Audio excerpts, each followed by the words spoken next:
India is on track to really hit its 500 megawatts of renewable energy goal by 2030. Our managing editor Tamanna Inamdar spoke to Girish Tanti on the sidelines of World Economic Forum at Davos to get the answer to this important question. Listen in. A lot of exciting announcements coming in from your end, but I'm going to start with asking you what you thought about US President Trump in his address, saying several times that green energy is basically the green fraud.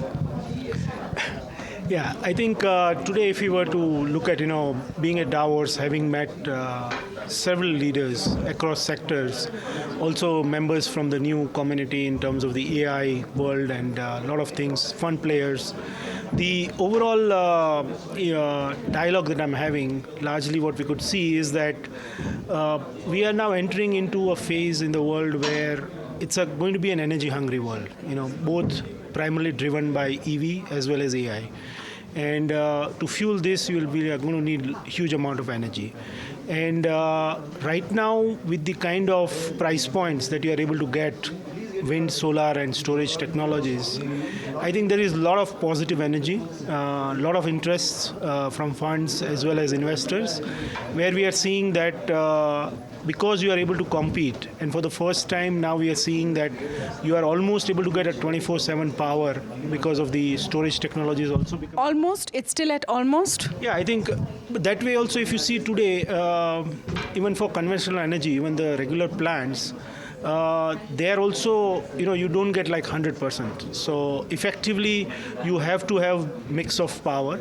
But because you are able to get a good portion of the energy that you need in form of green, and it's viable, and coming at a price points which is almost equal or cheaper than most of the conventional sources, I think from that point of view, the adoption of renewables is poised very strongly. For India, it's a clear business case. For India, if you look at the kind of plans that we have, Prime Minister has set a goal that by 2030, we want to have 500 gigawatts of renewable energy. With the current installed capacity of wind and solar, we are crossing almost halfway mark. We have 4 more years to kind of reach to that 500 gigawatts, and the kind of projects that we have on ground and the investment interest that we are getting, we are largely on track to get there. So I say if I had to encapsulate it, it doesn't really quite matter in the Indian perspective if the US president is not interested in clean energy. We're on track. I think each geography is going to have its own approach to how they would like to meet their energy demand. So I think Europe, for example, here, they have their own approach to how they want to do it. They are facing their own challenges. Again, I think the good thing is that world over, almost all nations are blessed with some form of renewable energy. And today, when energy security is top of the agenda for all countries, it's very, renewables is really going to be that one particular accelerator which is helping all countries to become self-reliant, self-sufficient in their requirements. So from an energy requirement point of view, almost all nations, whatever level of RE capacity they have, most of them have very good plans to do it. You have some interesting and exciting plans as well. You're calling it Suzlon 2.0, where you're moving beyond wind, looking at solar, looking at battery energy storage systems. Tell us the rationale for this and what the plans are. Yeah, so as we all know, I think, we've been in the wind business now for 30 years. We've helped to build up the industry very strongly in India. I think now we are reaching the second phase of growth where India, because renewables is almost going to hit 50% of our total energy production that we are going to do. And it's very important that we do this in a very affordable manner. And a combination of wind, solar, and storage will get us there. And the idea is that now that we are doing the complicated piece of wind, from our customers, I think there's been a lot of interest that why don't you do everything for us? And so therefore, and today if you see our order book of almost 6 gigawatt plus of wind which we have, a good portion of it is coming from the India Inc.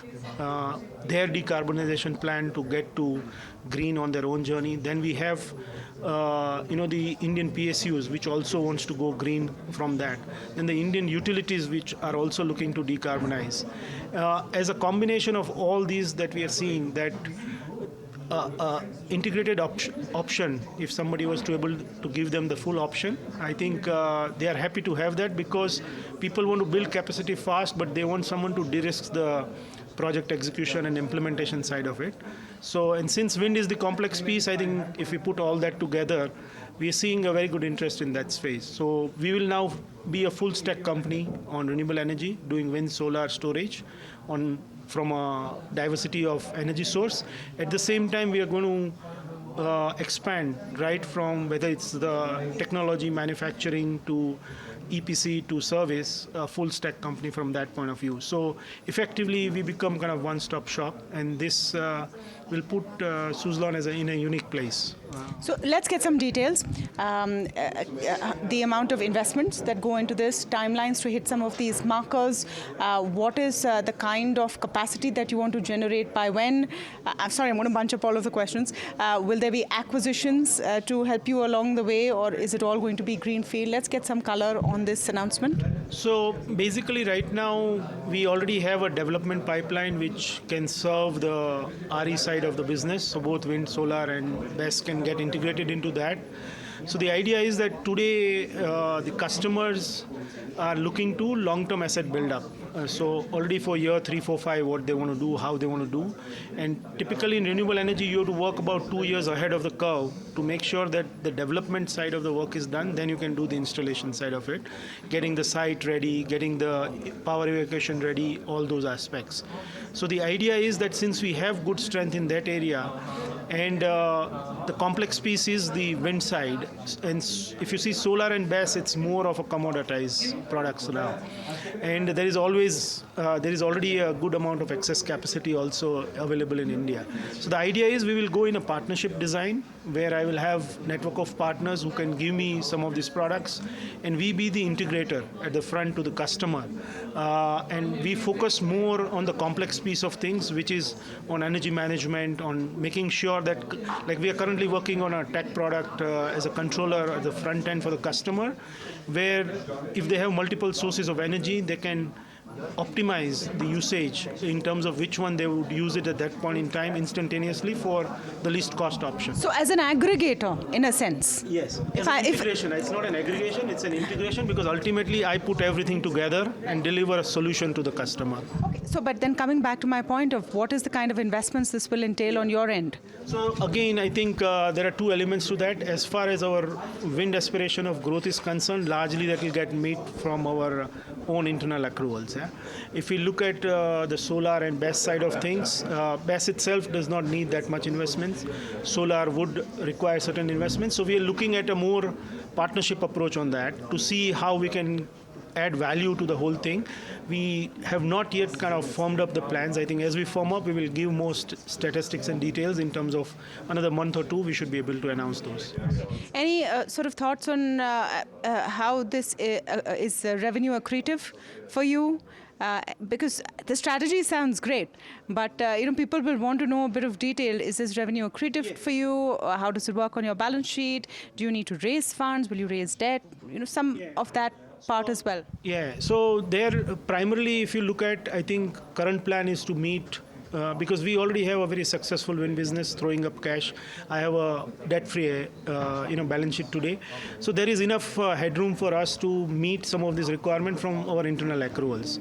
It's only when it will be required for certain things, then we will look at it. But at this point in time, there are no fundraising plans of any kind, both on the debt side or on the equity side.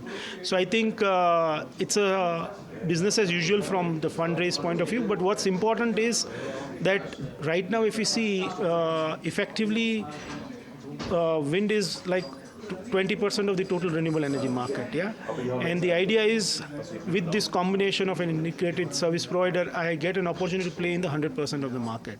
So effectively, we are opening up the opportunity to really be part in the full service of the RE transition for India. No, sure, but in this additional 80% of the market, there are already a lot of players established who've been doing this before you, especially in BESS, in energy storage. There are so many coming in. How do you see yourself standing out in that arena? So that's what I'm trying to say. I think if you see, there is a product level where today, both whether it's BESS or solar, it's a very competitive and almost commoditized. So there is limited value add you can do in that.